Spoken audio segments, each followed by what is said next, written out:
J'adore ce moment de la journée. Je m'assois, puis je prends le temps de regarder ce qu'il y a de nouveau au jardin.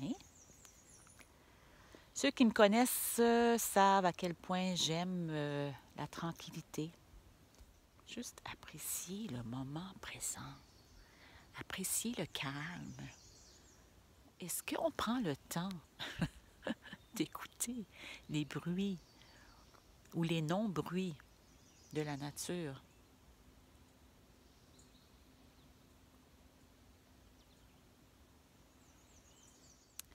Alors, c'est pour ça que le matin, j'en profite, avant même de déjeuner, pour venir faire un tour à l'extérieur,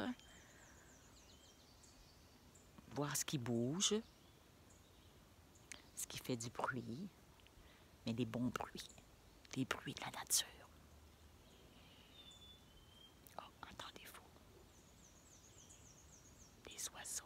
Il y a au moins 3 ou 4 sons d'oiseaux différents en ce moment.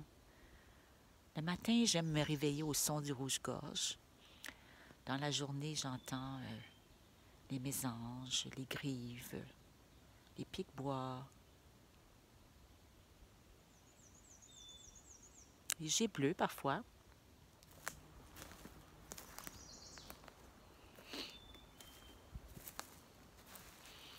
J'ai cru voir hier mes couvre-sols qui voulaient fleurir. Puis je pense que hier, en soirée, j'ai constaté qu'il y en avait quelques-unes.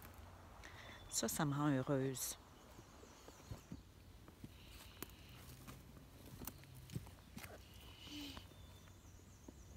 Oui, je me souviens pas de la variété. Je vais la chercher puis la mettre à l'écran. C'est beau quand même, hein? Des fois, on ne prend pas le temps de regarder, ces fameuses fleurs. Leur mission, bien sûr, c'est de fleurir et de donner une semence pour qu'elle puisse se reproduire. Mais c'est aussi d'égayer, d'enjoliver la vie de la personne qui les regarde. Il faut prendre le temps. Bientôt, cette petite fleur va mourir. Et si on n'a pas pris le temps de la regarder, mais elle aura perdu tout son sens. Ça ici, c'est un graminé sauvage. C'est pas laid. Je la laisse aller. Ça pousse comme ça entre les pierres. Et ça vient agrémenter les quelques fleurs que j'ai plantées. Hein? Il y en a ici aussi. Ça, c'est sauvage. Ça aussi, je vais mettre le nom. Ça fait une belle petite fleur blanchâtre. Ça va venir avec le temps.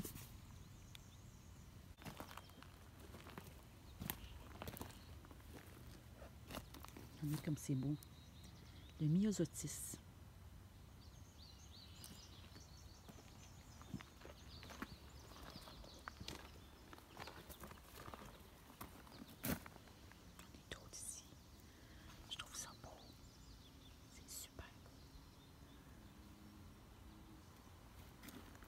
Aussi, c'est beau, regardez.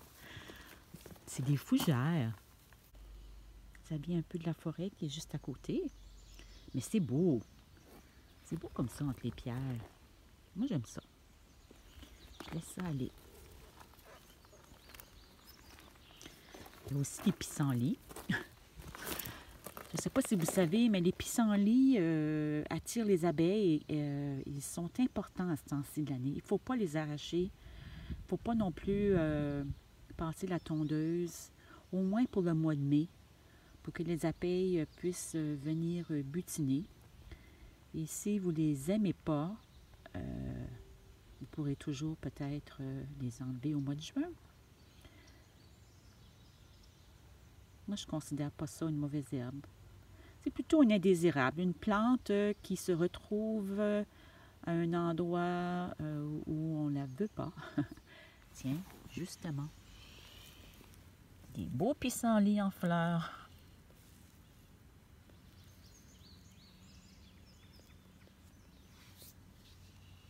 Ah, ma ciboulette. Ma ciboulette va commencer à fleurir. Ça, c'est beau. Ça fait des belles fleurs mauves. Toutes comestibles.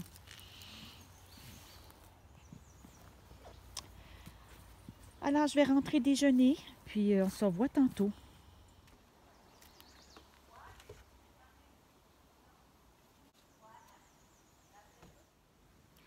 Alors, j'ai des repiquages aussi à faire aujourd'hui. J'ai du tournesol et de l'œillet d'Inde à repiquer dans mes petits gobelets que j'ai pris soin de trouer et de remplir aux 3/4 pour mon œillet d'Inde et complètement pour mon tournesol, simplement parce que les tiges du tournesol sont beaucoup plus longues et j'essaie d'être le plus économe possible au niveau du terreau. Je me suis installée ici à l'extérieur parce que je commençais à avoir mal aux genoux d'être à 4 pattes dans ma petite salle de semis. Je suis un petit peu moins bien organisée. Aujourd'hui, il fait super beau, alors j'en profite. On dirait que les mouches noires ne viennent pas en hauteur. Alors, il y en a quelques-unes, mais c'est pas trop pire. On ne parle pas trop fort. Alors, je vais faire ça, puis on se retrouve à la fin.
Alors voilà, j'ai obtenu une douzaine de plants de tournesol et une trentaine d'œillets d'Inde. Ce sont des œillets d'Inde jaunes.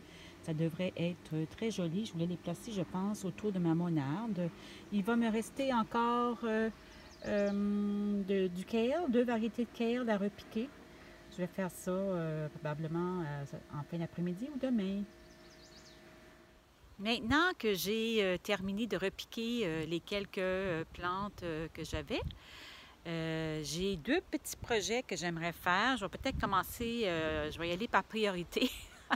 J'ai mes pak choy à transplanter dans mon bac ici, carré, très bientôt, c'est-à-dire aujourd'hui ou demain.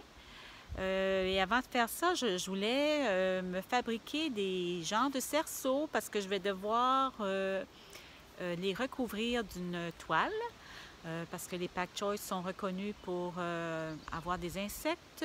Et l'année passée, effectivement, je les avais couverts et ça avait super bien été. Alors, je vais tenter de faire ça cet après-midi.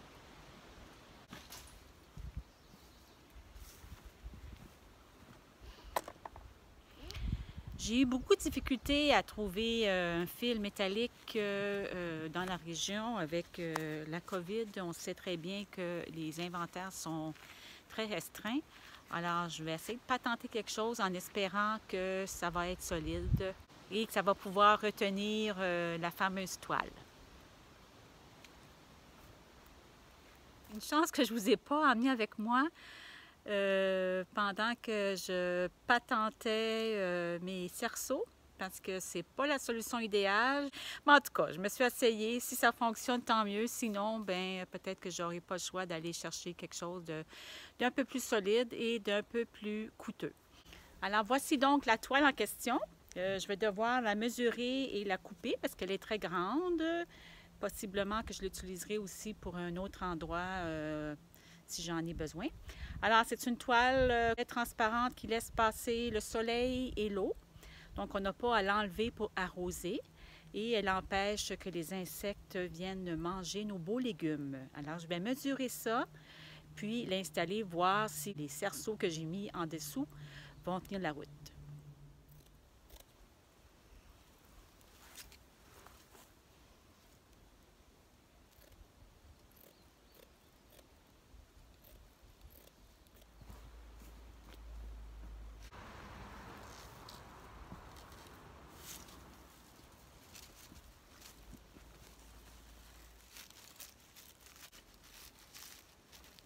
Avec des roches.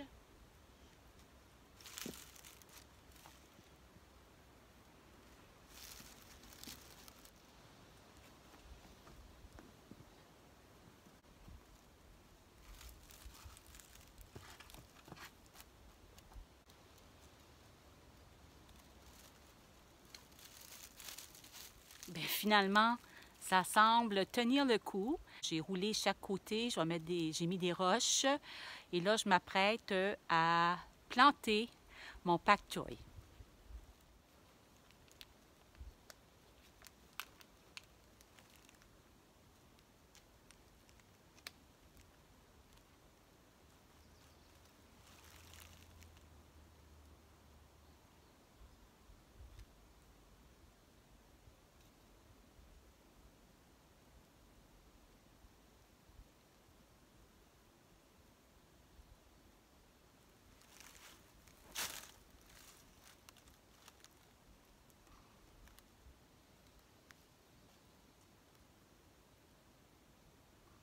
Ça a bien été. En tout cas, la toile tient le coup. J'en ai mis 2 pour chaque pied carré et quelques extras là, parce que ça me faisait de la peine de les jeter. Je vais couvrir ça rapidement parce que je ne veux pas que les moustiques rentrent, les insectes.